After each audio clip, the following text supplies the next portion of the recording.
Hey, boys and girls. We're going to do a little bit of writing on our drafts today. This revising lesson is all about linking words and phrases. And in this lesson, you're going to learn that there are two types of ways that you can transition from section to section in your nonfiction article. Writers often, when they write in those sections, they have to connect information from paragraph to paragraph. And so we're going to use linking words and phrases just like we did in our fiction work. Sometimes those linking words are going to be general, and sometimes they're going to be specific to the topic. Today, we're going to look at some linking words and phrases as we explore how and when writers use them. So this book is Walter Wick's A Drop of Water. We're going to scoot over to pages 22 and 23. We're going to read these two pages through twice. First time, we're just going to read for content and just for the flow of the words. The second time through, we'll listen for linking words and phrases. Water vapor. Water always seems to be disappearing. From wet clothes on a clothesline, from puddles on the ground, and from dishes on the draining board.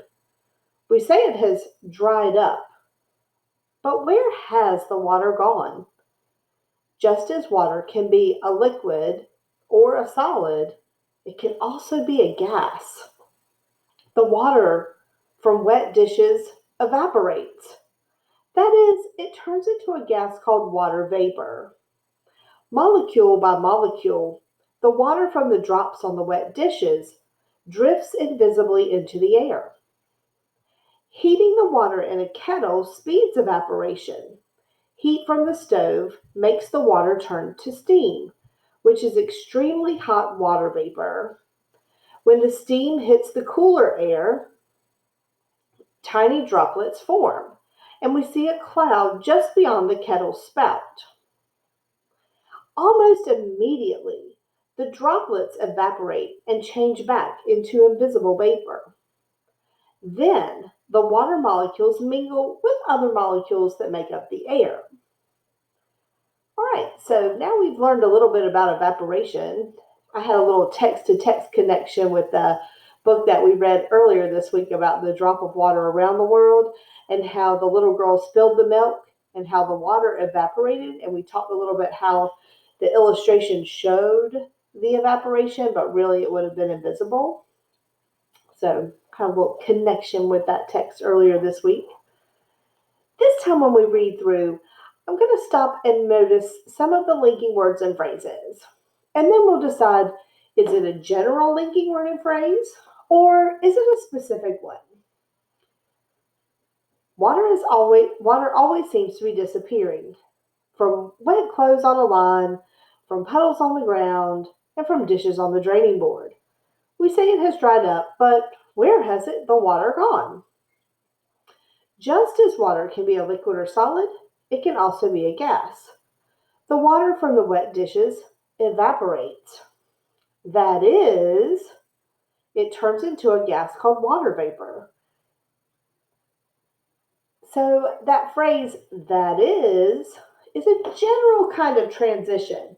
He's kind of going from one idea to the next. But listen to the next linking word or phrase. Molecule by molecule, the water from the drops on the wet dishes drifts invisibly into the air. So molecule by molecule is a very domain-specific type example of a linking word or phrase. So he's talking about how the little molecules in the water, the little parts that make up the great body of the water, how those little molecules are the parts that evaporate into the air. Heating water in a kettle speeds evaporation. Heat from the stove makes the water turn to steam, which is extremely hot water vapor. When the steam hits the cooler air, tiny droplets form, and we see a cloud just beyond the kettle spout. Here's a linking word or phrase. Almost immediately, so it's kind of giving that reference of time. The droplets evaporate and change back to invisible vapor. Then, kind of has that bit of sequencing language. Then the water molecules mingle with the other molecules that make up the air. All right, so we're going to look at page 25 and see how on page 25, let's look at some of the linking words and phrases that he uses on this page. Condensation. The air around us always contains some water vapor. Water molecules move rapidly through the air and hit everything in their path. The molecules bounce off most warm surfaces, but stick to the surfaces that are cold.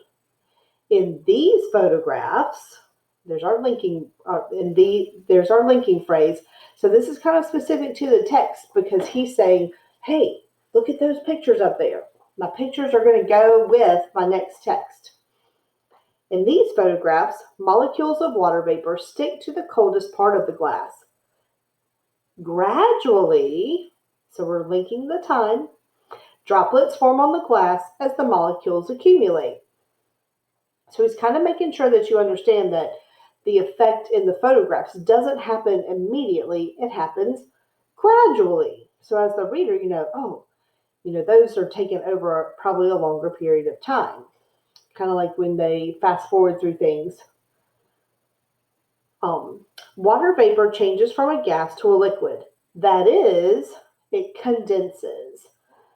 So I hope you're recognizing like all of this good language from our lesson yesterday and how he really has those really specific details that we talked about yesterday, those concrete details. So today when you're revising, we're going to work on those linking words and phrases. But if you find a place where you can go back and do some things from yesterday's lesson, go for it.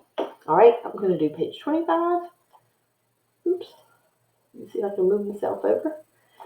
Okay, in the photographs above, so again, linking you to those photos up there, why do the water drops outside the glass disappear while the drops inside remain?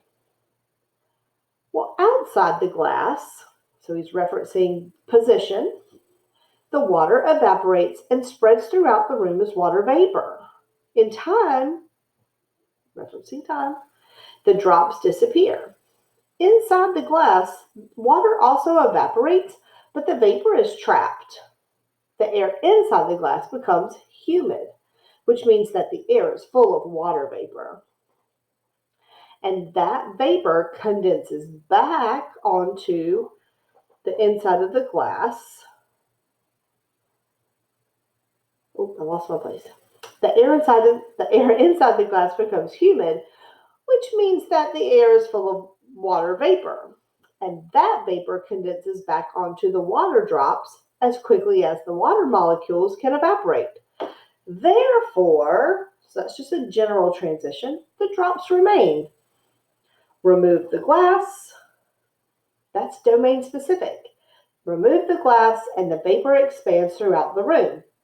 Evaporation continues, but condensation slows down. In time, the uncovered drops will all disappear.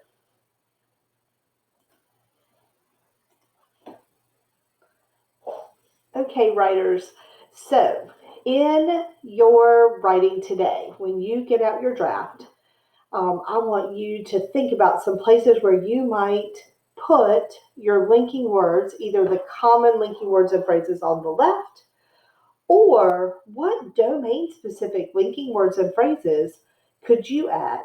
Here are examples of the ones from the book that we read today. How would you make some domain-specific linking words and phrases for your topic? So that's your challenge. But go through your text and see if you have some of those linking words and phrases that talk about time or position, or they sequence the events. Think about how you can add those to your writing today if they're not already there. And if they are already there, do you have the best ones, or could you use a few of these off the list? For example, using first, then, next, last. We've been using those since first grade. And so maybe it's time in fourth grade to branch out expand that vocabulary and try something new. So in your text today, if you really will look through and figure out where to add those words and phrases.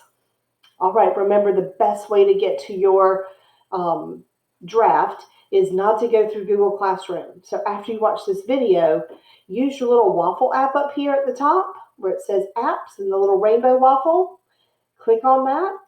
I don't know if it'll work when I'm doing this. Yep. Click on your Google Drive. And then once you're in Google Drive, you should be able to search for that writing. This one's mine, so it's not going to look exactly the same. But so think about some ways that you can add those in. I put the linking words and phrases worksheet in your assignment so you can use that. And happy writing today. I'll see you soon. Bye-bye.